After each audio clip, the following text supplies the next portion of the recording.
السلام علیکم۔ فرق غلامی اور سلیوری۔ قرآن اور حدیث میں غلام اور غلامی جہاں بھی لفظ استعمال ہوا ہے اس کا معنی آتا ہے بیٹا یا میرا بیٹا۔ عہد رسالت اور خلفائے راشدین اور بعد میں جب مسلم سلطنتوں کو وسعت ہوئی، فتوحات ملیں اور جنگی قیدی آئے تو ان کے لیے ریاست کے پاس کوئی بندوبست یا کیمپ نہیں تھے، تو مسلمان جو حکمران ہوتے تھے یا عمراء اور صاحب ثروت لوگ ہوتے تھے ان لوگوں کو اپنے گھروں میں لے جاتے اور انہیں غلام یعنی بیٹے کی طرح رکھتے، وہ سارے حقوق دیتے، ان کی تعلیم و تربیت کرتے اور ان کے رجحان کے مطابق اگر وہ کاروبار کرنا چاہتا ہے کاروبار کراتے، علمی کام کرنا چاہتا ہے تو علم کی دنیا میں چلے جاتے، اور اگر کسی سرکاری عہدے میں جانا چاہتا ہے تو اس پر وہ فائز کراتے۔ اسلام کی تاریخ کا ایک روشن پہلو ہے کہ انہوں غلاموں یعنی بیٹوں میں بڑے بڑے تاجر، علماء، مفکرین، محدثین، فقہاء، مجتہدین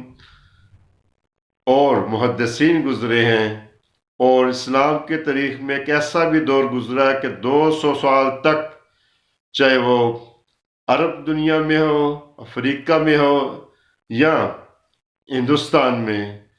انہی غلاموں یعنی بیٹوں کی ہی حکومتیں اور سلطنتیں رہی ہیں۔ اس کے برعکس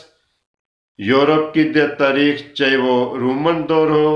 یا جدید رینیسانس کے پاس تحریک ہوئی، ترقی ہوئی،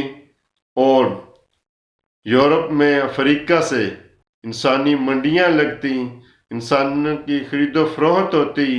اور ان کو کوئی انسانی حقوق حاصل نہ تھے، اور جب دنیا کو شعور آیا اور آزادی کی تحریکیں چلیں اور یہاں تک کہ UN نے